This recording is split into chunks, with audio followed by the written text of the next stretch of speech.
Seorang wanita yang memiliki paras cantik berwajah oriental ini bernama Melinda Zidomi.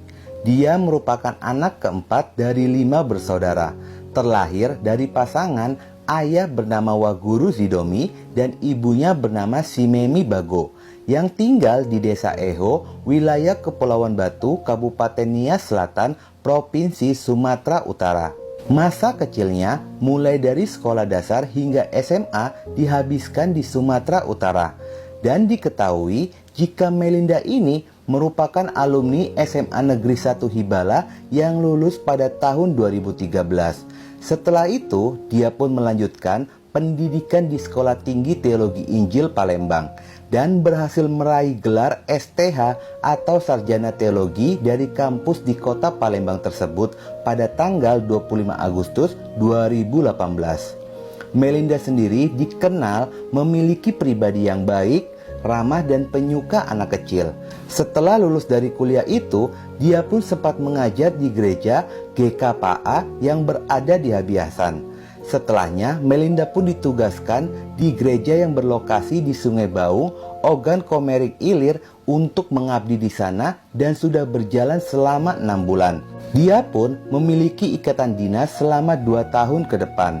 Melinda yang sudah berusia 24 tahun ini rencananya pada bulan Juni 2019 akan memperlangsungkan pernikahan dengan tunangannya yang bernama Veniaro Halawa. Selama dia berdinas di gereja Sungai Baung, Melinda tinggal di mes divisi 4 perkebunan PT Persada Sawit Mas, yang memang gereja itu berada di sekitaran area perkebunan sawit. Lokasi itu pun bisa dikatakan sangat jauh dari kota Palembang.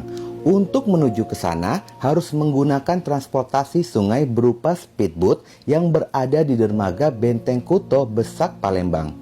Pada hari Senin sore, tanggal 25 Maret 2019, sekitar pada jam 16.00, Melinda pergi dari mesnya menuju Pasar Jeti untuk membeli kebutuhan dapur.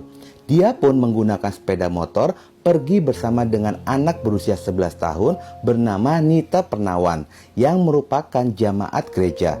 Setelah menyelesaikan urusannya di pasar, dia pun bergegas kembali ke mes sekitar pada jam 17.00.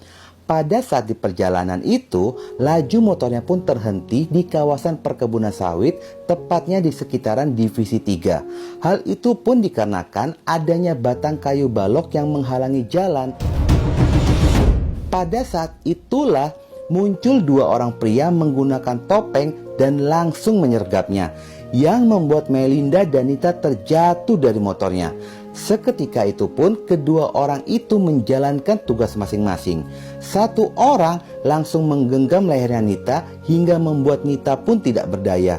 Tubuh Nita pun dibawa dan disimpan di balik semak-semak area perkebunan. Sementara Melinda dibawa masuk lebih dalam ke area perkebunan sawit yang berjarak 100 meter dari lokasi kejadian. Pada sisi lainnya, pengurus gereja yang sedang menunggu Melinda merasa sangat aneh. Biasanya pada sore hari, Melinda sudah kembali ke mes atau ke gereja. Namun, hingga pada malam harinya, Melinda pun tidak kunjung kembali. Para jemaat pun sempat mencari keberadaan dari Melinda, namun tidak berhasil menemukan keberadaannya. Pada saat sedang diliputi rasa cemas, tepatnya pada jam 23.00, tiba-tiba muncullah anak kecil. Anak itu adalah Nita. Rupanya dia tidak meninggal, Nita hanya pingsan dan berhasil lolos. Dengan ekspresi yang sangat ketakutan dan menangis, datang ke gereja, lalu dia menceritakan semua yang dialami. Jemaat gereja pun sontak bersama-sama mencari keberadaan dari korban. Walaupun dalam kondisi malam, namun hal itu tidak menyurutkan untuk mencari keberadaan dari Melinda. Akhirnya, usaha mereka pun berbuah hasil pada hari Selasa tanggal 26 Maret 2019, tepatnya pada jam 6 pagi. Tubuh Melinda berhasil ditemukan di balik semak-semak dalam kondisi sudah tidak bernyawa. Tubuh korban pun segera dibawa ke Rumah Sakit Bayangkara guna dilakukan pemeriksaan. Kejadian ini segera dilaporkan kepada pihak kepolisian. polisi pun segera melakukan investigasi. Pada saat tim dokter melakukan pemeriksaan, tim dokter pun menemukan adanya tanda kejahatan yang dialami oleh korban. Bahkan sempat beredar kabar jika korban ini telah mendapatkan perbuatan tidak pantas sebelum meninggal dunia. Di dalam investigasi, polisi segera melakukan olah TKP yang pada awalnya menduga jika ini adalah kasus perampokan. Namun hal itu pun menjadi gugur dikarenakan barang pribadi milik korban termasuk motor dari korban masih ada di lokasi kejadian. Polisi pun segera menggali informasi dari keterangan Nita yang merupakan saksi kunci atas kejadian ini. Dari sanalah diketahui jika ciri pelaku memiliki tubuh kurus dan memiliki tinggi sekitar 165 cm dan menggunakan penutup kepala pada saat kejadian itu. Dari keterangan ini pun polisi dapat menyimpulkan jika pelaku ini adalah orang terdekat dari korban. Walaupun pada saat itu kondisinya sangat minim bukti dan saksi, namun polisi terus bekerja ekstra keras untuk bisa menangkap pelaku kejahatan ini. Dari pengembangan polisi berhasil menggali informasi dari saksi lainnya yang melihat jika ada 2 orang berada di lokasi sebelum kejadian itu terjadi. Ditambah lagi, ada seorang warga yang mengaku didatangi oleh pelaku untuk meminjam karet ban miliknya. Dari keterangan saksi lainnya itu, polisi mulai bergerak cepat dan berhasil mengetahui identitas dari pelaku dan langsung diburu oleh pihak kepolisian. Polisi segera mengintai lokasi di mana pelaku ini bersembunyi. Untuk bisa mempersempit pergerakan dari pelaku kejahatan, polisi mengerahkan tim gabungan agar mencegah pelaku ini kabur pada saat akan ditangkap. Di mana polisi mendapati 2 orang berada di lokasi persembunyiannya dan sesuai dengan ciri dari para saksi. Hingga keesokan harinya, tepatnya pada hari Rabu tanggal 27 Maret 2019, polisi bergerak cepat melakukan penggerebekan dan berhasil menangkap 2 orang pelaku kejahatan atas Melinda. Namun usaha polisi ini sempat kesulitan karena pelaku mencoba melarikan diri dan terpaksa diberikan kenang-kenangan sebutir timah panas kepada kedua pelaku.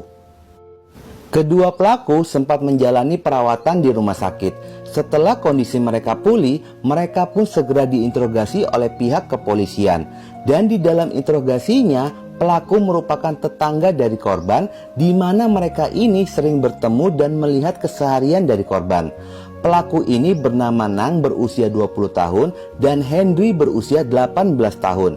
Yang diketahui jika pelaku yang bernama Nang menaruh hati kepada korban.